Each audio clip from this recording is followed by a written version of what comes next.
Hello, everyone. Welcome to the latest edition of the series of inspiring double acts. I'm here with Rabbi Moshe and Shalvie Friedman. Some of you will be familiar with them, whether it's shiurim, whether it's singing. So I guess first, just explain, none of you are from the UK. We're going to hear those accents in a second. I guess firstly, explain why you came here and what you do here. And then we'll get involved in teamwork and team building kind of things. Okay. Shalvie?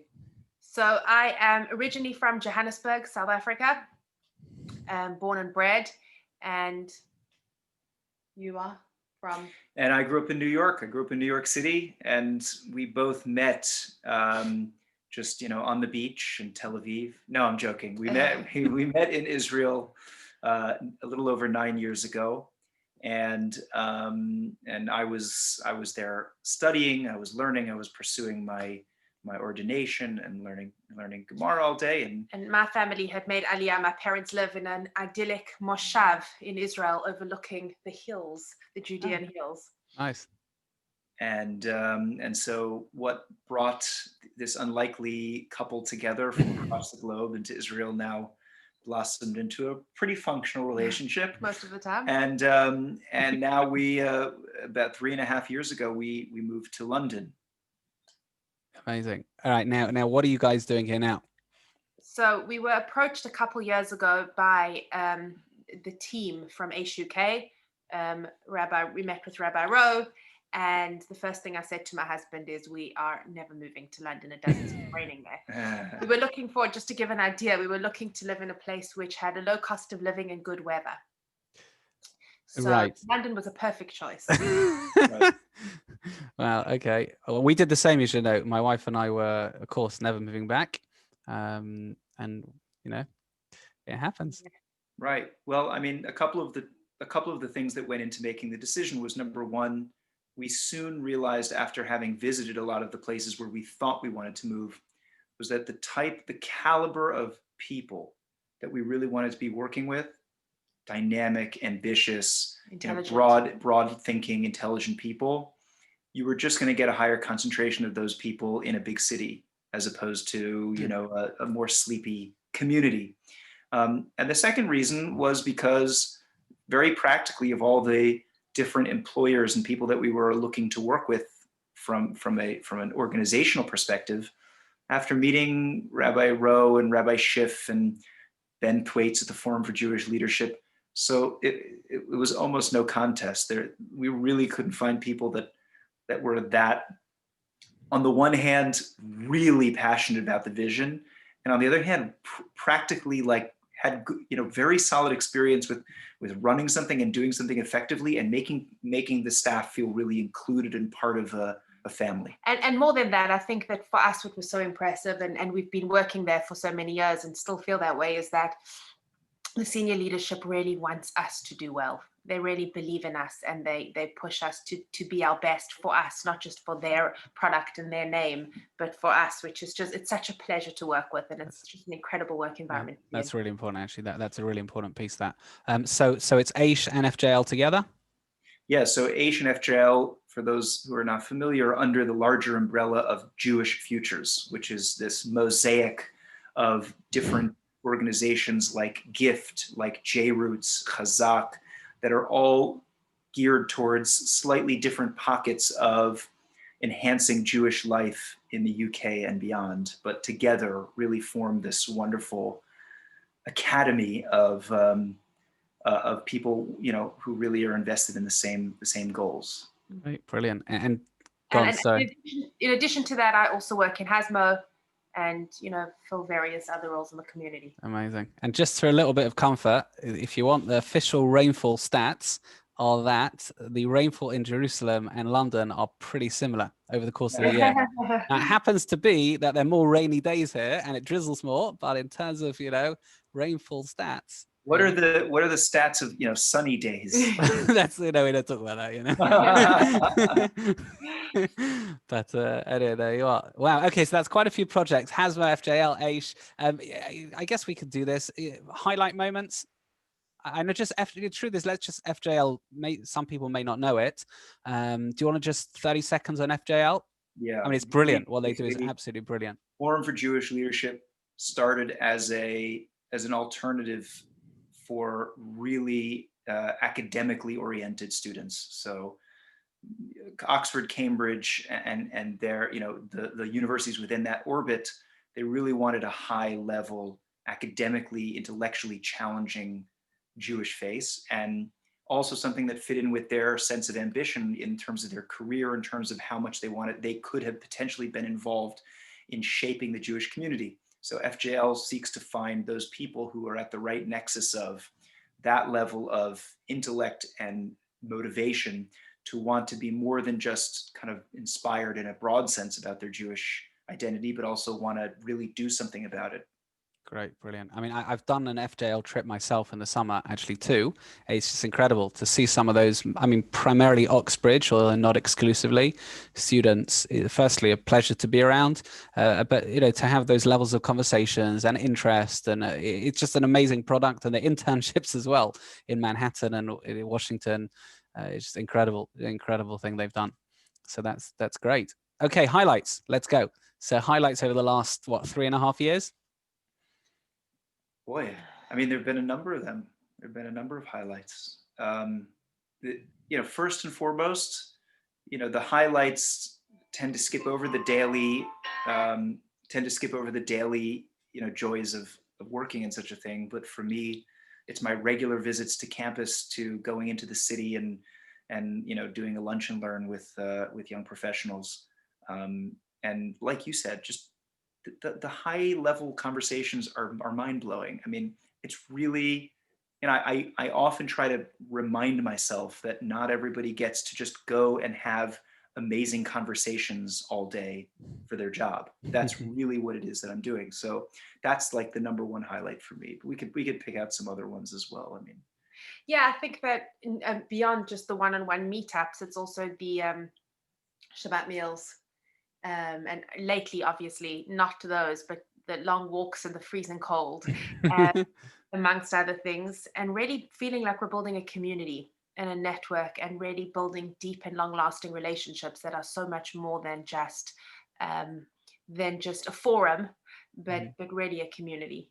Amazing. That would definitely be a highlight. I think in addition to that, we've over the last 3 years, and obviously more concentrated in the last 12 months, we've put out some really high level content online, whether it's, my husband's Wiley video, which went quite, wild, or his Hanukkah rap, or if it was, we have online classes and series and courses, and really trying to spend time developing a way to present sophisticated ideas in a way that is manageable and easily accessible online virtually, has been just a very exciting cutting edge project to be working on. Great, brilliant. We've heard good reports from the Friedman Shabbos table.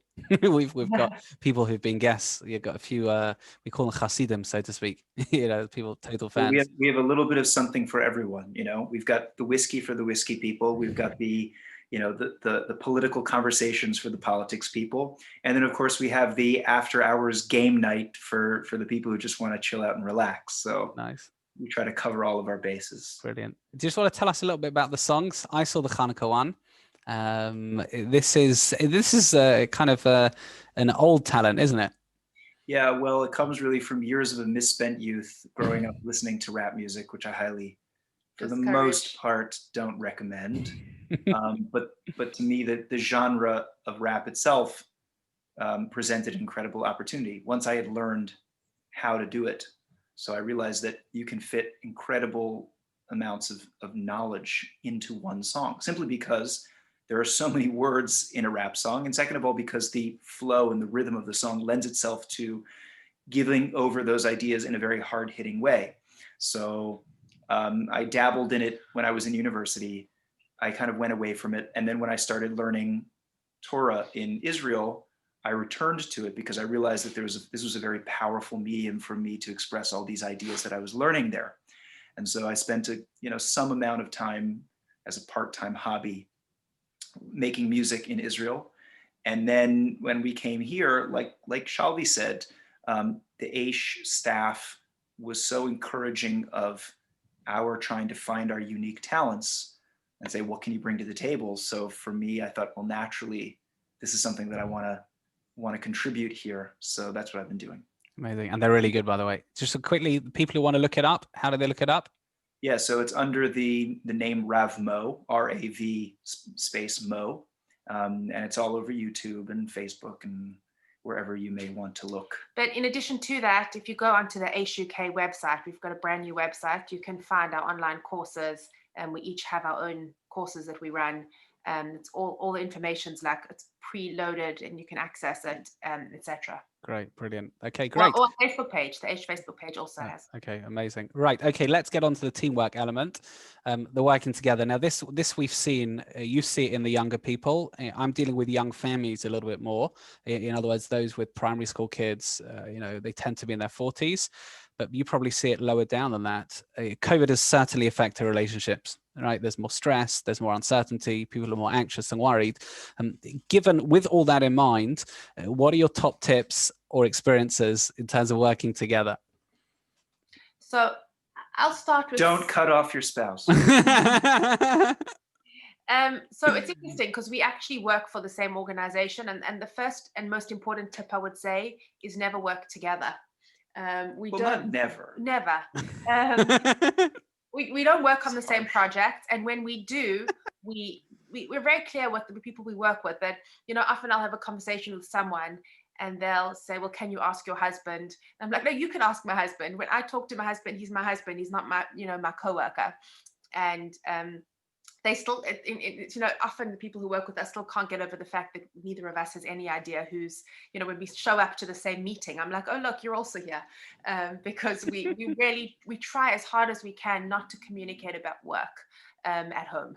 They're like two totally different things. And in the workplace, if you didn't know we were married, you would think we didn't have very much to do with each other. Yeah, I mean, look, on that point, we're allowed to have disagreements, right? Right? No. Yeah.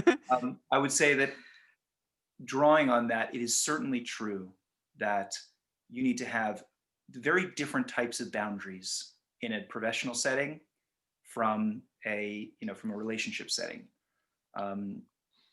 Possibly because you don't want to seem like you're your spouse's boss or telling them what to do. Mm-hmm. Or competing for the same space. Or competing. The whole professional space is a very different way of relating from being married to somebody. So the first thing that you have to do, right, is what we do is we say we don't come as a package, right? So you're not hiring the Friedmans. You're hiring Moshe Friedman for his skill set, and you're hiring Shalvie Friedman for her skill set, and we have two very different skill sets. Which thankfully do complement each other most of the time, right? But there's a lot of areas of non-overlap where she's phenomenal at doing things that I'm really terrible at doing. So fair. I get it. Okay, we all get it. She's definitely the managerial, organizational, logistical queen, and I'm the nightmare, poet. right? And I'm poet, dreamer, artist. Exactly. We get it. But yeah, that is first and foremost, is that don't make it sound like it's some kind of rosy idealistic endeavor where it's like, yeah, we're going to do this thing together. That just presents more problems than it's trying to solve. Yeah, and in terms of working in the same space over the last, not just for the same organization, but now working in the same house over the last couple of months or more, I think that we've all had exceptional amounts of challenge in that area. I would say that the one thing which has been very critical is to turn off, to have like a commute home all the way from the attic down to the ground floor, and really treat that commute as a time to really change gears. So by the time you hit the bottom step of the ground floor, you are present and available. And that's something I think we've both been working on, is being able to transition. And then, working out which of our schedules can be more flexible on any given day, and working around that, and really trying to, have very, very clear communication of who's available when, who can be involved when. And it's funny because often, for us, I feel like the time that our kids would handle the most, a switchover is like mealtime. So for my husband to do lunch and dinner while I step out and work for a couple hours it's worked like a dream. And then we do bedtime together, whatever it is. We build a schedule that really is sensitive to each person's structure and each person's needs. Great, brilliant. Okay, amazing. Other just tips for relationships, tips for it could be strained by COVID, could be not. Yeah, tips for working together.